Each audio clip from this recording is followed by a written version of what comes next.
All right, we want to introduce you and ourselves to somebody who is running for the Senate in Nebraska. His name is Ben Sasse. He is one of the guys we've talked to FreedomWorks. There's two guys that are running in Nebraska for this seat. Both Republicans are just stunning. Ben Sasse is one of them. And as I was talking to FreedomWorks, I said, so you endorsed the other guy, and Mike Lee has endorsed Ben Sasse, and FreedomWorks said, I'll take either of them. And I am the same way, assuming that Ben Sasse is everything that he seems to be. And I have a lot of friends who are like, Glenn, you've got to have Ben Sasse on. Welcome to the program, Ben. Glenn, good to be with you. Thanks for having me. So tell me why you're running for Senate, and what are the biggest issues, and why we should trust you. Yeah, I'm not a politician. I'm running for office because we owe our kids freedom. We owe it to our kids to pass on to them a great and free and opportunity-filled world, and we're not on a path to doing that. President Reagan would regularly talk about the fact that in a republic, we're always only one generation away from the extinction of freedom. Our kids don't get it by the bloodstream. They don't get it in their genes. They get it because we teach them the American dream and the American work ethic, and we've got a crisis in the country. Okay, so what is the biggest? What do you see coming down the road? Well, I mean, let's start with the fact that we have these screaming matches in Washington when $14.3 trillion debt ceiling limit goes to 16, goes to 17, and we don't even have a public that we're helping engage on the fact that our true unfunded obligations numbers more than 4 times bigger than that. We're on a path toward a Greek-style debt crisis. Politicians think they're Santa Claus. They make promises that don't add up, and then instead of dealing honestly with them, they add another entitlement in the form of Obamacare. What is your background?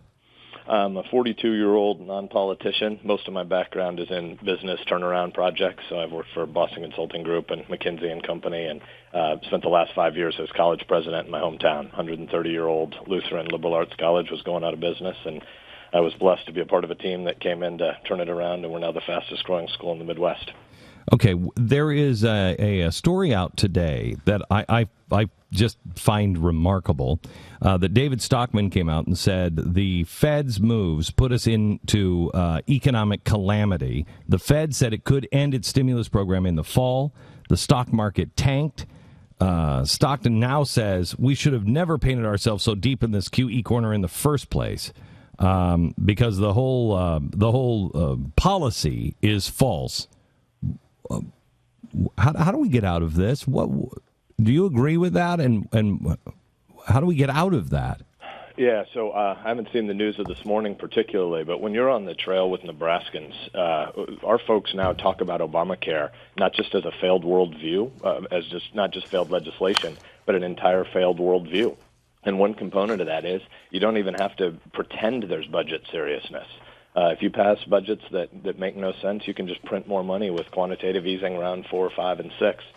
Eventually, reality comes to bear in this situation, and I think Greece is really the best picture of what ultimately happens. You can't kick the can down the road. But you don't have a society that cares about this for the most part. You've got a president who is missing all of his national security meetings while the world is literally on fire. You have budgets not even being passed, and debts going through the roof. You have now the polls back on Obamacare with the president actually starting to climb back up again. There is we are as disconnected as a society from reality as Wall Street is from actual real economic numbers. You know, you're right. To your opening point there about the disengagement of the public, I think George Will had a column last month that only about 40% of the American electorate even know that we have 3 branches of government. So we've obviously got a crisis. In a republic, we believe in the self-discipline and the virtue of the people as the guardian of liberty. And if we're disengaged, we've got a real problem. And obviously we've got that in particular with the next generation. We've bred cynicism and disengagement and false promises. And the crisis of the work ethic, I think, is as big a deal as anything particularly political we could talk about. But inside those that are politically engaged, I do also find some hope. Because on the ground in Nebraska, we've got serious people. When you go to town halls in Nebraska, and we're getting some of the biggest crowds in the history of Nebraska politics right now, these people stand up, and 33% of our jobs are ag-dependent jobs. And if you don't get your crops in on time in the spring, you're not going to get them out before the frost in the fall. And there's no way the federal government can just write a new rule to make up a different reality. Well, let me talk to you about that, because I think I live in a farming community part-time when I'm not living here in the city, and I see two sides of things. I see the side of farmers that everything makes sense. When you live on a farm, everything makes sense. You understand how the world works. You understand how nature works because you're part of it. You also understand how God works because you are dependent on him. You could do everything right and your crops may not come in because you're dependent on him.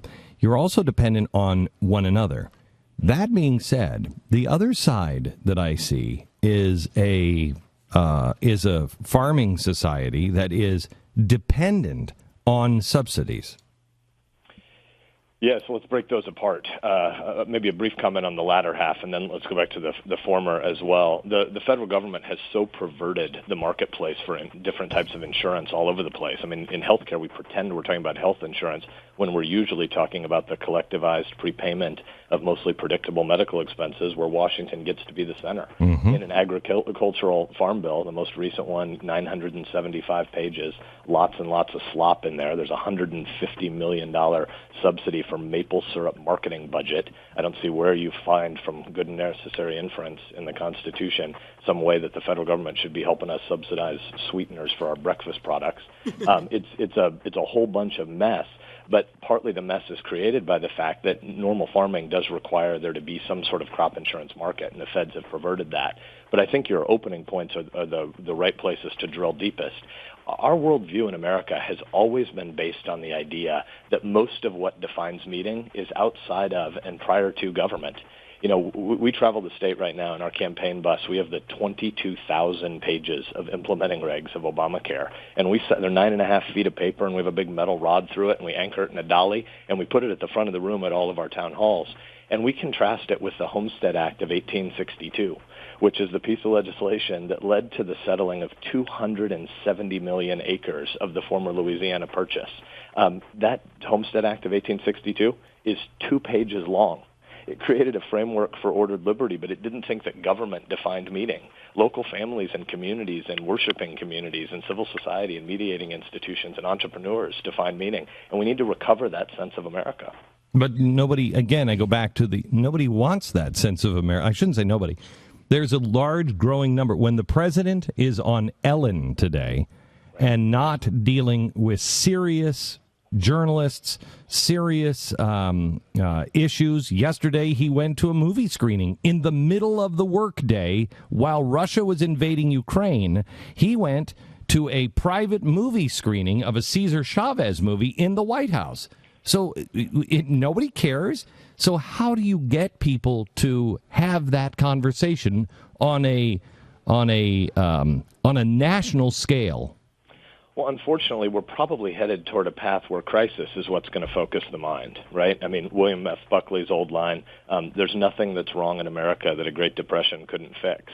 Unfortunately, we're headed down a path toward either a debt crisis domestically with obviously international consequences, or we're going to have more foreign policy crises. Don't mean to go down the Ukrainian path here, but one of the obvious lessons we're going to learn from this 5 and 10 years from now is countries that have a chance to go nuclear are not going to believe the promises of the U.S. and the international community. Hey, give your nukes back to the Soviet Union, and we'll guarantee your territorial sovereignty. That was obviously a problem that we should have. I mean, we should never have told them to get rid of their nukes. Let me ask you this: where are you on foreign policy? Because I'm a guy who 10 years ago, maybe 15 years ago, I probably would have said, hey, we gave them our word. Putin is a very bad man. You can't let him have the rest of Europe. And I probably would have been a guy who said, hey, we've got to be involved. Now, I have totally flipped. I am very libertarian on let's stay out of everybody's business here. Where do you stand on what should we be doing in Ukraine? Yeah, so let's start with your principled question before we get to the Ukraine, because we're in a mess there because we've blustered and bluffed and drawn lines in the sand that we didn't intend to keep. The first point is The first duty of the federal government is to defend us from enemies, foreign and domestic. The Ninth and 10th Amendment envision a world where almost all governance functions that might be necessary can and should be delivered at the state and local level. But border security and national security policy has to be done at the federal level. And so this is the first duty of government, to protect U.S., the 310 million U.S. citizens. That means that we need allies in the world, and that means we need to keep our promises. But the way adults act is you make very few commitments, and you give your word very rarely. But when you do, you really intend to keep it. I think inside the conservative movement, there's room for a continuum of views that are more isolationist to more engaged internationally. But both sides should agree with the fundamental principle that it's U.S. national security interests that drive those decisions, and you don't give your word lightly. And when you do, you intend to keep it. So then to your Ukrainian question, the problem isn't today. The problem is in the years that led up to today, where we just gave our word weekly, and now we've reduced our level of total national security investment to the place that we've abandoned the U.S. historic doctrine of being able to fight two large-scale wars at a time. And if you make that sort of investment, you rarely have to do it because people actually believe your word. We're at a place right now where our enemies don't fear us and our friends don't trust us. So where do we do what? If you were in the Senate right now and John McCain said, "My friends, we've got to fight. We've got to stand up to Putin," what would you be saying?